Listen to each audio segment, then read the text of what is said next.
As you all know, our city attorney had a new baby last Thursday morning, Millicent. So we're congratulating to Audrey and Muncie, and we're just happy that everybody's doing fine. So she won't be able to be with us tonight. So we'll be calling on our city clerk, Gary Little, to do the first item on the agenda, which is our HRB recommendations. And I've asked Gary if he would read the summary of the recommendations. All right. Yes, sir. Thank you, Mayor. These recommendations are from the HRB meeting Tuesday, August 18th. And we'll start with COA 2084, Jessica Taylor applicant, Jack Kelly owner, request to install signs at 117 North 3rd Street. Recommendation is to approve to install the proposed signs discussed in the application. COA 2087, Kenny Samuels, applicant owner, requests to keep installed landscaping at 204-206 South 1st Street. Recommendation is to approve to keep the proposed landscaping with the following conditions. Conditions: the areas of landscaping that were recommended by the city engineer must be removed, and the landscaping must meet all city ordinance requirements. The sidewalk that was installed will not set a precedent for a sidewalk to be installed in the future to run parallel to the street. COA 2099, Jason Floyd, applicant owner, requests to install signs at 105 East Flagey Avenue. Recommendation: approval to install the proposed signs as presented in the application. COA 2100, Carry Signs applicant, requests to install signs at 227 North 3rd Street. Recommendation: approval to install the proposed signs. COA 2101, Sigerlin Lorenzen, applicant owner, requests to replace windows at 107 East John Fitch Avenue. Recommendation: approval to replace the storm windows only with the following conditions. Conditions are that the storm windows will be staff approved and the original windows must be repaired. COA 2102, Frank Hibbs, applicant owner, requests to install a covered patio at 216 North 4th Street. Recommendation: approval to install a metal roof on the patio with following conditions. Conditions: the profile of the roof must look like a standing seam roof and the final design of the roof will be staff approved. COA 2104, Cindy Mauser, applicant owner, requests to expand her driveway at 208 East Stephen Foster Avenue. Recommendation: approval to expand the driveway as proposed in the application. COA 2105, Cindy Mauser, applicant owner, requests to remove a tree at 208 East Stephen Foster Avenue. Recommendation: approval to remove the tree with the following conditions. Conditions: the final tree type will be staff approved. COA 2106, Bardstown Historical Development Corporation applicant, Linda Spalding owner, requests to replace doors at 114 North 5th Street. Recommendation: approval to replace the proposed doors in the application. COA 2107, Bardstown Historical Development Corporation applicant, Linda Spalding owner, requests to install a drain with grates at 114 North 5th Street. Recommendation: approval to install the drains as proposed in the application with the following conditions. Conditions: the final installation of the drains, including the grates, will be staff approved. COA 2115, Finn Davis LLC, applicant owner, requests to install siding at 216 South 3rd Street. Recommendation: approval to install siding on the addition with the following conditions. Conditions: the siding will be wood and the final size will be staff approved. COA 2116, Finn Davis LLC, applicant owner, requests to install a roof at 216 South 3rd Street. Recommendation: approval to install the proposed roof. COA 2117, Finn Davis LLC, applicant owner, requests to alter a porch at 216 South 3rd Street. Recommendation: approval to make the changes to the porch that are proposed in the application with the following conditions. Conditions are: the porch columns will be square and match the door surround in the front of the house, and the existing metal railings will be used. COA 2118, Finn Davis LLC, applicant owner, requests to install lighting at 216 South 3rd Street. Recommendation: approval to install the proposed lighting. COA 2119, Finn Davis LLC, applicant owner, requests to install landscaping at 216 South 3rd Street. Recommendation: approval to install the proposed landscaping and to remove the proposed tree with the following conditions. Conditions: the final landscape design, type of tree, and location to be planted back will be staff approved. COA 2120, Finn Davis LLC, applicant owner requests to paint the structure at 216 South 3rd Street. Recommendation, approval for the proposed paint colors. COA 2121, Finn Davis LLC, applicant owner requests to install shutters at 216 South 3rd Street. Recommendation, approval to install and repair the historic shutters in the application with the following conditions.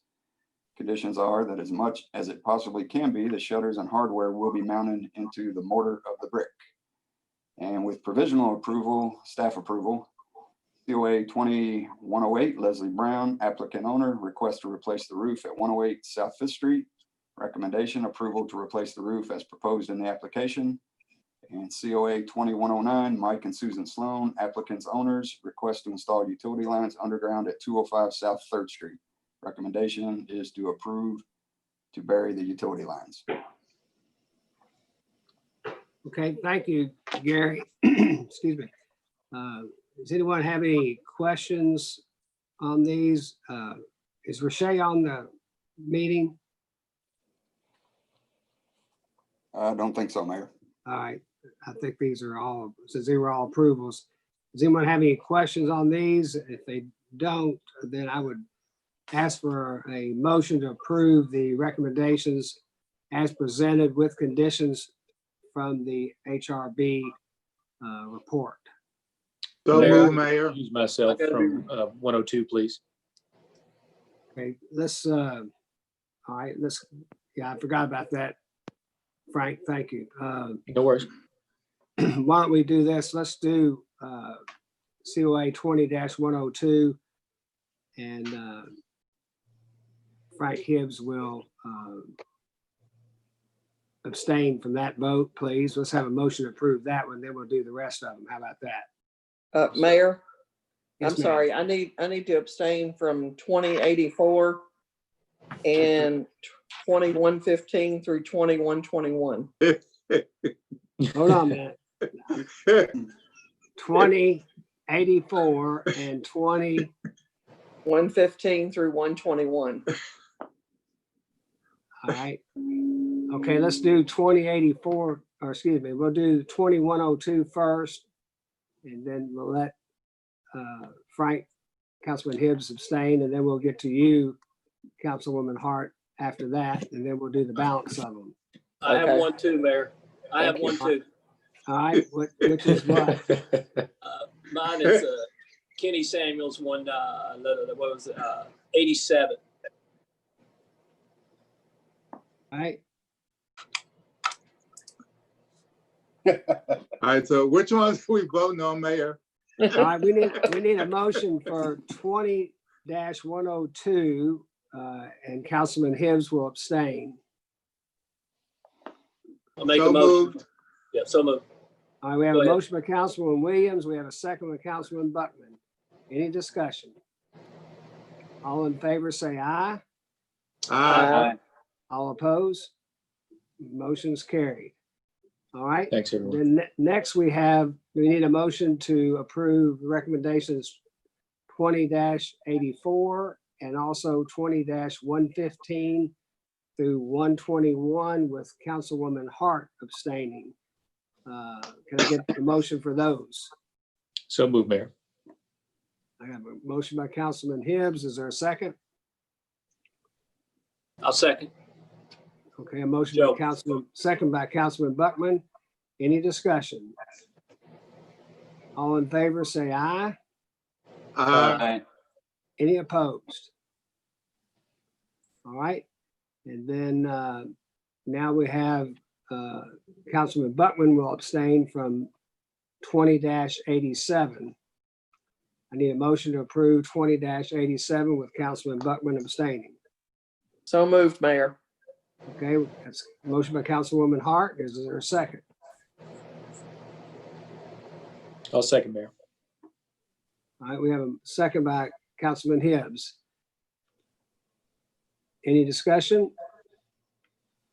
Seeing none, all in favor say aye. Aye.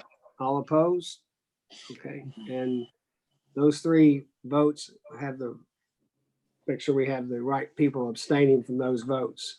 Okay, now we want to a motion to approve the balance of these recommendations as presented on the HRB recommendations in their report. Mayor, I'll Mayor, go ahead and motion make to that approve motion. the, We have a motion by Councilman Dones, and we have a second, I think, by Councilman Williams. yeah, he stabbed me in the back.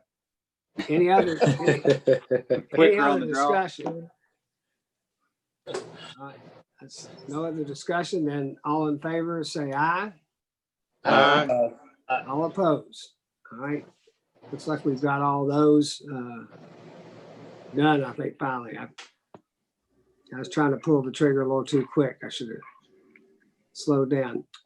All right, the next item on our agenda is a road closure report from the New Life Center. This is for their 5K walk run that they have each year on Thanksgiving Day. And I spoke with Marcella Crenshaw about this, and they will be taking, precautions in terms of spacing and spacing the runners and the walkers, and they'll have, adequate mask and sanitizer and so forth. But this is the same walk run that they do each year on Thanksgiving Day for a fundraiser for the New Life Center. And you can see the request is to close some streets temporarily as they cross, mostly as they leave Tiger Alley and they go up Fifth, and then they go up to Beale and hang a right and they go down Fourth, and then they take a right on John Fitch, work their way through Edgewood, and then back out of Edgewood all the way down South Fifth towards Tiger Alley. So I'd ask for a motion, and they will be coordinating obviously with the police department on this and handling cleanup. So I need a motion to approve this request unless anyone has some concerns or issues with it. No, sir. Okay, can I I'll get a make that motion? motion, Mayor, to approve the New Life Center's request for road closure. All right, thank you. We have a motion by Councilman Dones. Is there a second? I'll I'll second. second it, Mayor. Sounds like Councilman Buckman was on the second. Any discussion or questions? Seeing none, all in favor signify by saying aye. Aye. Any opposed? All right, thank you. Has everybody had a chance to review the minutes? If there's no additions Yes, or sir. changes, excuse me, if there's no additions or changes, we can approve them by unanimous consent. Excuse me. All right, we do have 2 second readings on some ordinances that we had first readings at the last meeting. If I could, I'd ask our clerk, Gary Little, if he would read the summary of ordinance B 2020-11. This will be a second reading. Okay, thank you, Mayor. This is ordinance number B 2020-11, an ordinance of the city of Bardstown, Kentucky, annexing into the city of Bardstown, Spencer Mattingly Lane, north of R.J. Corman Railroad and south of Kentucky Highway 605 in Nelson County, Kentucky. Whereas the city council has expressed its desire and intent to annex certain unincorporated territory located in Nelson County, Kentucky, herein called the annexation area, into the city of Bardstown. And whereas the Nelson County Fiscal Court, the owner of the property in fee simple, through a written document as pursuant to KRS 81A 412, agreed to annexation by the city of the unincorporated annexation area, which is more fully described below. And whereas the Nelson County Fiscal Court at their August 4th, 2020 meeting unanimously voted to enter into said written document agreeing to annexation by the city of the unincorporated annexation area.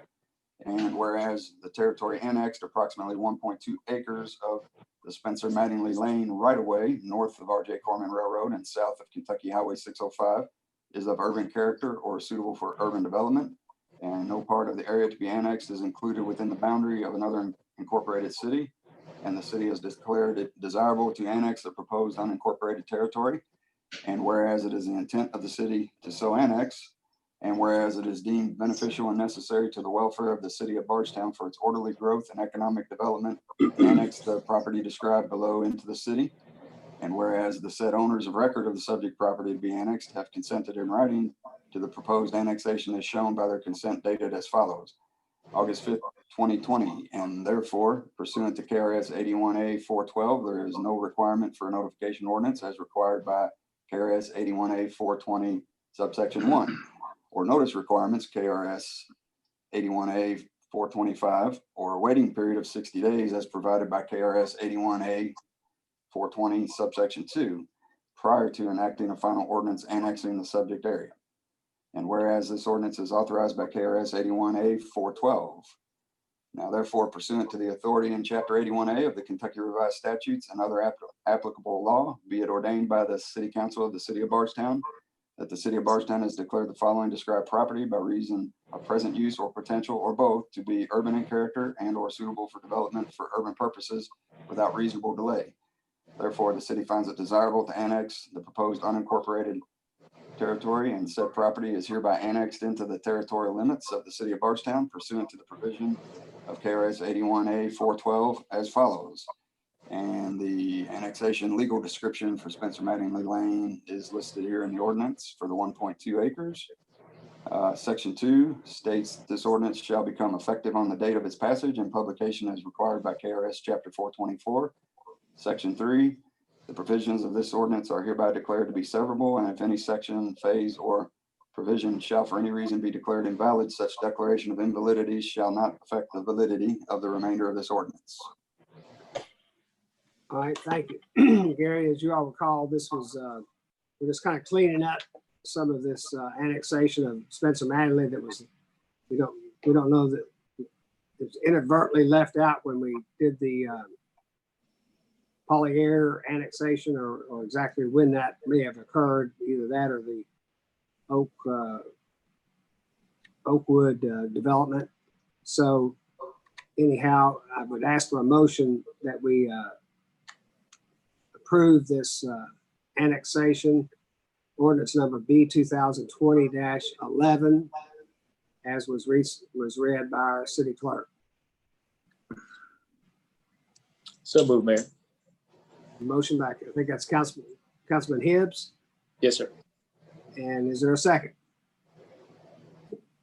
I'll second, Mayor. All right, Councilwoman Hart on the second. Any discussion? Mr. Mayor, I have just one question. Does this mean that now we've annexed everything that's inside of Filiatro Lane now? Or do we still have property in there that's not annexed? Yeah, there's I still don't mean to some. put you on the spot here. I think there probably is still some properties on Filiatro Lane, off of Filiatro Lane, that have not been on the inside. I know what you're talking about on the west side of Filiatro. Correct. I think there are still a few tracks that we have not gotten annexation agreement, but some we do. We're working on annexation agreements. There's a few new sections that Luxro obtained after they bought the original track. We're cleaning all that up right now as we speak.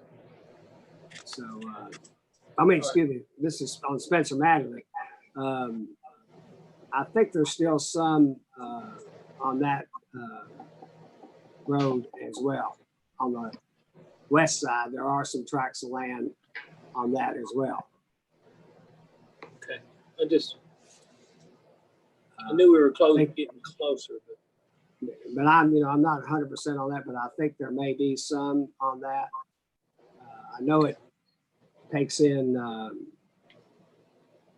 Polyair and Oakwood, but I think there may be a few tracks between there and 245 on the west side that may not be in yet. I'm not 100% on that, but okay. Could be. All right. But this cleans up the road anyway. Right. Okay. All right, any other discussion? Seeing none, all in favor, signify by saying aye. Second reading, Mayor. Oh, I'm sorry, thank you. Bill. Second reading. All right, we'll go individually, starting with Councilman Jones, Aye. Councilman Shekels, Aye. Councilman Williams. Is Is he on mute? We'll go on to, okay, thank you. We got Councilman Buckman, Aye. Councilwoman Hart, Aye. and Councilman Hibbs. Aye. All right, thank you. Motion is passed. All right, we have another second reading, small amendment to our sign ordinance on our campus plan. I would ask Gary to read that summary of ordinance B 2020-12, please. Yes, sir, Mayor. This is a summary of ordinance B 2020-12, an ordinance amending and adopting as amended an ordinance styled sign regulations. The City Council of Bardstown, Kentucky does hereby ordain that Chapter 98 sign regulations, Section 98.05 definitions of the municipal code be amended as set forth below. Campus. Add number 1, a business situated on 50 or more acres of land comprised of 2 or more buildings for separate but related commercial purposes and zoned I2 according to the Joint City County Planning Commission zoning map. Add or Section 2, any school building or school athletic facility in its surrounding land, whether a public or private institution, regardless of the number of acres of land. This ordinance or parts of ordinances in conflict herewith are repealed to the extent of such conflict. This ordinance shall be in full force and effect following publication and summary as required by law. And this summary was certified by Audrey L. Hayden, City Attorney. Right, thank you, Gary.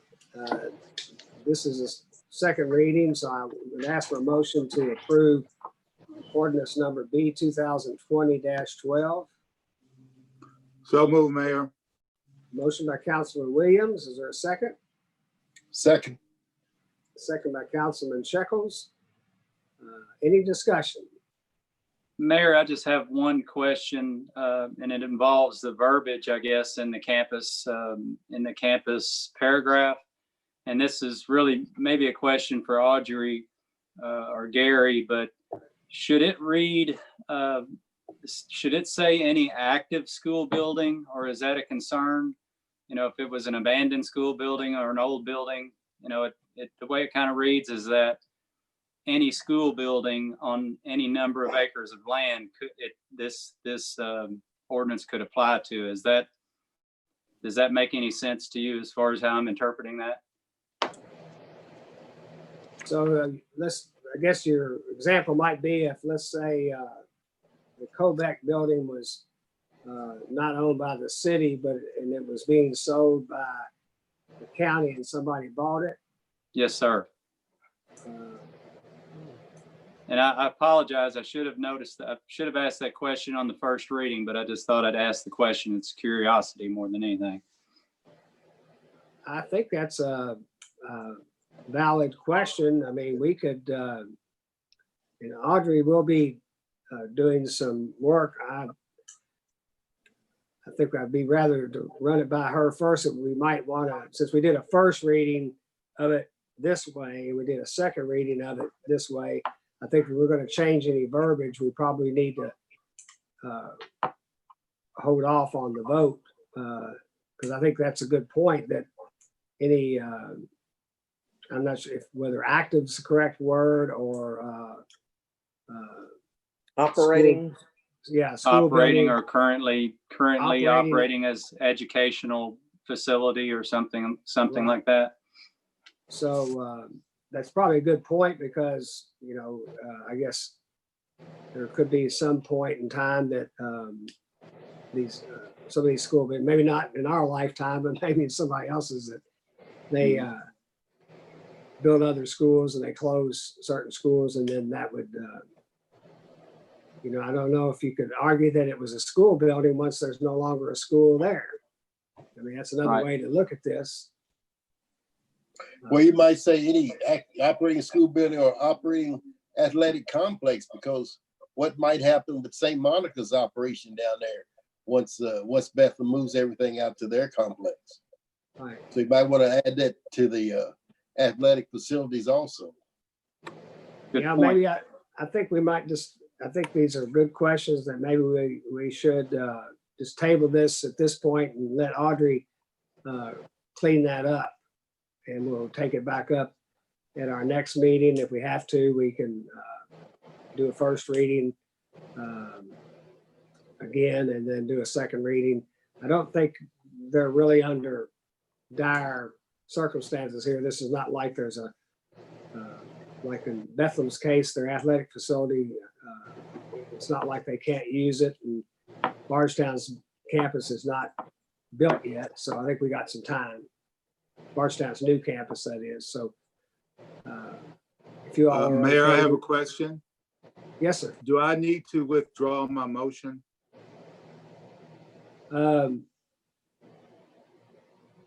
Well, you could, and then we'll just table it. All right, I'll withdraw my motion. All right, thank you. And then we'll, since the motion has been withdrawn, Councilman Williams will table this and ask the city attorney for some clarifications on the language. All right, thank you. Good catch, guys. Thank you. Thank you, Mayor.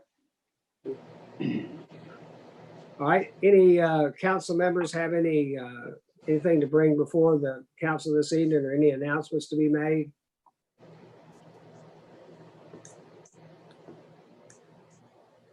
Okay, everybody's caught up. We have some cemetery deeds. We have Susan Cooper has 2 grave sites. Danny Parker has 1 grave site. Thomas Johnson, 1 grave site. And Lisa Work, 1 grave site. We can approve them by unanimous consent. I would like to call on our CFO, Aaron Bowes, to discuss at our next meeting. We need to take up our annual tax rate for property tax. And we don't have an ordinance this evening to vote on, but I'd like Aaron to talk to us a little bit tonight about a couple options that we have. It looks like the one either keeping the rate the same as last year or possibly the compensating rate. So Aaron, would you please address that? Sure, Mayor. So this year, I just got our tax rolls in from Barbara, the PBA. I just got the final round today. The assessments this year are up substantially. Real property is up almost 65 million.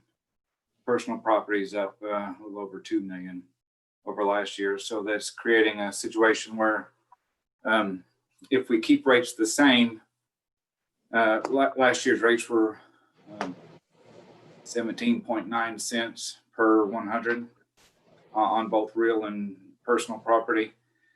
And this year, with that substantial increase in assessments, if we kept rates the same, that actually equates to the 4% increase, which would require a public hearing.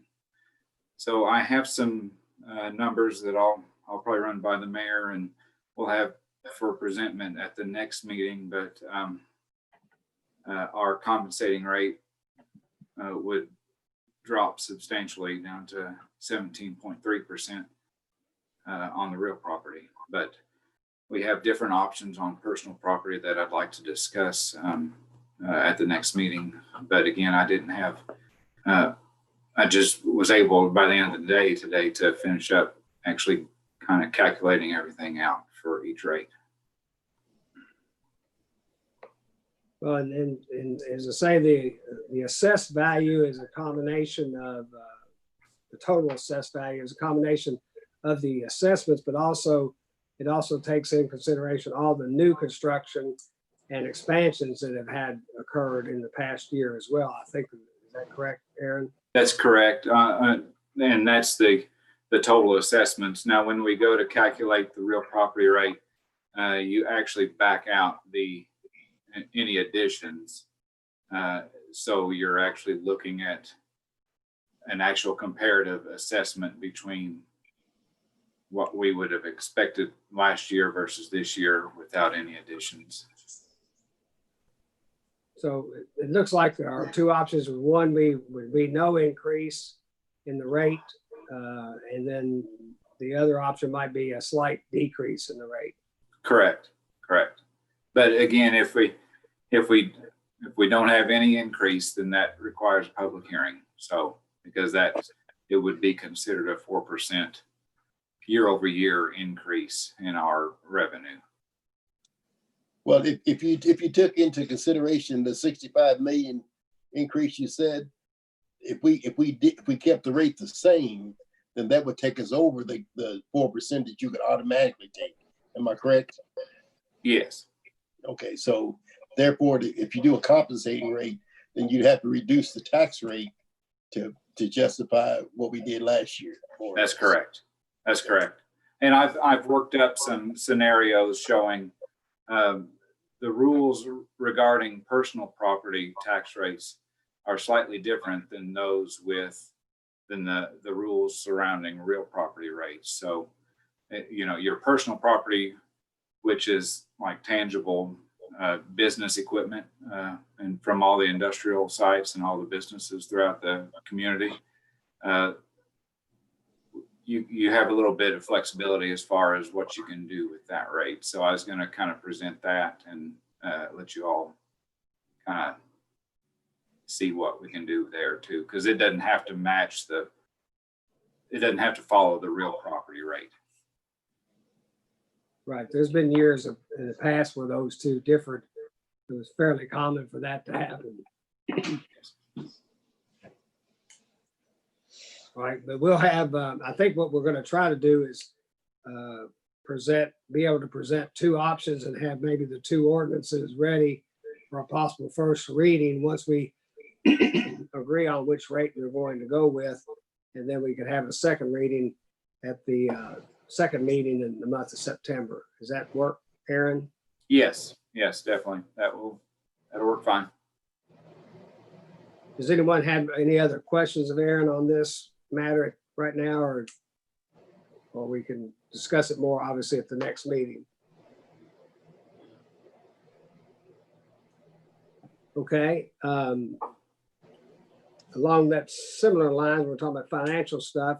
The state police and the investigators have finally given us approval to publicly release our audit from fiscal year 19 and 20.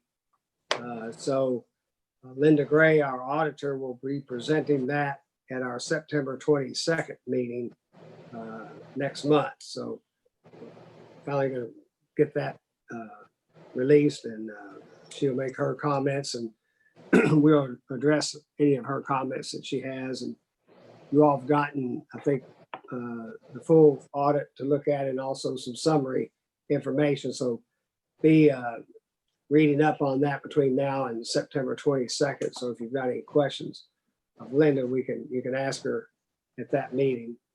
And she also said, if you have some questions, you're certainly more than welcome to email her ahead of time so she could possibly answer them. Have time for her to possibly do any research she might need. So if you need her email address, certainly check with my office, and we can get that for you. But sometimes it might be hard for her to answer a question just off the cuff. It's a pretty detailed report and very lengthy. So if you've got questions, you might submit them ahead of time. And then I've been in a couple of meetings here recently with Kim Houston and Randy Mauser, who heads up our Main Street. And I don't have the formal request written in front of me, but we talked at length here about the fact that Main Street has had to cancel their arts and craft fair and festival this year because of COVID. And as you might know, that is a substantial portion of their annual revenue for their budget and operating costs for the Main Street organization. So we already had budgeted $5,000 that we annually give to organizations like Main Street and NCEDA, BIDC, Planning and Zoning, all those agencies. But they're going to be down about $40,000 this year. And Kim and Randy have asked if we would consider an additional $10,000 for the Main Street program this year in lieu of the fact that they lost the revenue that they would be getting from the Arts and Craft Fair. And in talking with Aaron, we do have adequate monies in our community grant fund right now to support that request. So, and I think, you know, assuming our projections continue like they have this first month, I think after the first of the year, we'll be able to probably restore any shortfall we might have in that community grant line item that this $10,000 request might create, where we haven't normally given them that much annually. So I'd like anyone have any discussion on that. I would like to see if you all would consider a motion to approve that request. It's only a fourth of what their revenue shortages are going to be, but Kim and them are working on other ways to try to keep the operation going. And, you know, it's important to have the Main Street because, you know, businesses right now are still not fully operational, but there's changes going on, and they look to Main Street and Kim for answers. A lot of times these small business owners, that's one of their main places to go for direction and for help. You know, we've had these other grant programs and the PPE stuff that we did. Main Street and NCTA umbrella organization was a major help to them. So I really would like to see Main Street be able to function as full as possible for the balance of this fiscal year.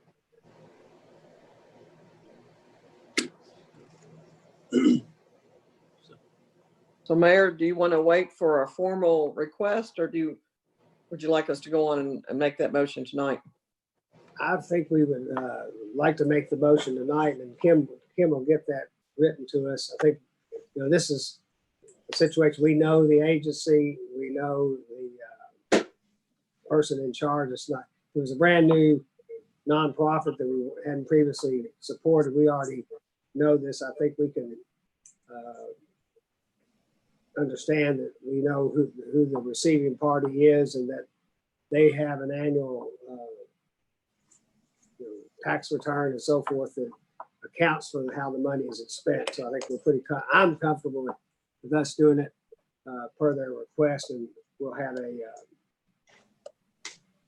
application. Mayor, are they still going to be able to sustain being $30,000 short, even if we approve the 10? Well, it may require some lesser hours on the part of Randy and some people, but they're trying to maintain it as best they can. So, Mayor, I don't think anyone here on the council would disapprove of helping Main Street out, but to keep everything like it should be, I would feel more comfortable having Kim send over a formal request and then we can approve it then. I don't think I'm just speaking for me. I don't think any of the council members would have a problem with that. But and like we're anyone still else. okay. I can go for that. I mean, because we're still early in the fiscal year, so it's not like they have to have the money tomorrow. So I'll be happy to have Kim submit that. We can take that up on our September 8th meeting. Yeah. I mean, unless someone else has some other thoughts on that process, like I say, I purposely feel that I don't think any of the council people would object to that. You know, we all know that this COVID is hit them pretty hard, from the street concert they have annually during Bourbon Week, and it's definitely the Arts and Crafts Fair, because it's just been rough all over. I'm surprised they didn't ask for more. Well, they sort of did. And I just didn't think our community grant fund is very important to a lot of agencies, so I didn't want to totally wipe that out. But I can ask her to ask for the amount that she feels comfortable, and we can go from there. You can always amend the budget. That's great. And that's something we're going to look at after the first of the year anyway. So, all right. Just, Well, I was going to say, Mayor, wouldn't it be, I mean, it'd be another 2 weeks before we'd be able to approve this. Is that correct? Yeah, and I think they're okay with that. I think they're still early in their fiscal year, so I think they have the ability to operate without this money right now. Yeah. And I just mirror what Bill just said. I mean, as far as you're talking about taking out a community grant funding, well, we could also amend that line item in the budget. Would there be any advantage to doing it that way? That's correct. We could do it one of two ways. There's ample money there already to cover the 10 or whatever we decide. And then we could go back later after the first of the year or after the first quarter and add back some money to that fund. If we feel like we're in better shape in our general fund, that's where those funds come from. We could do it then. I think that might be the best time to take a look after the first quarter. But we've got ample money in there now. I think, Aaron, if I'm not mistaken, was it like 25,000 we have in there at this point? Actually, it's down to 15,000 right now. 15. All right, Yeah. 15. And then you still have those two contingency funds that each have 7,500 in them. So I don't know what the rules are specifically for those accounts, but the mayor's contingency and the council contingency, that's another 15,000 too. All right. Well, I'll have Kim and Randy make a formal request, and we'll go from there. All right, thank you. Let's see. The other thing we have, I've just got a kind of a general update on our COVID situation here in Bardstown and Nelson County. Last week, we had 48 cases over that 5-day period. Last week, we've already had 15 cases yesterday and today. I think the governor has reported that on a statewide basis, the positivity rate is up a bit, and, causing him some concern there. Not exactly, they don't have it broke down by county, so I don't know what Nelson County's positivity rate is, but still a lot of cases. And so as you know, we just started our Mask Up campaign where we've got some radio and TV and social media and newspaper ads and announcements encouraging our local people to wear masks. And the message is being brought to our residents by local people, local business owners, health officials, student, speaking to the importance of masking up. So appreciate that, and hope the public is getting the message and taking the precautions by wearing masks and helping us get a handle on this pandemic.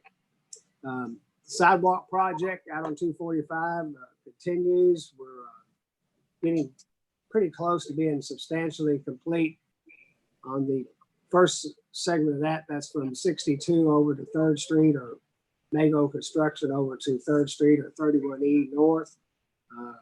We still have a little bit of concrete work at the intersections where we do the ADA accessible parts of that, those ramps there at those intersections. And you'll see last couple of days, they're putting up the crosswalk signals there at Music's Construction in that location, or excuse me, Music Lumberyard, and also at the intersection of 62 and 245 up near Save-A-Lot and Mago. They're going to have a crosswalk there. So the signals for the crosswalks are being put up as we speak.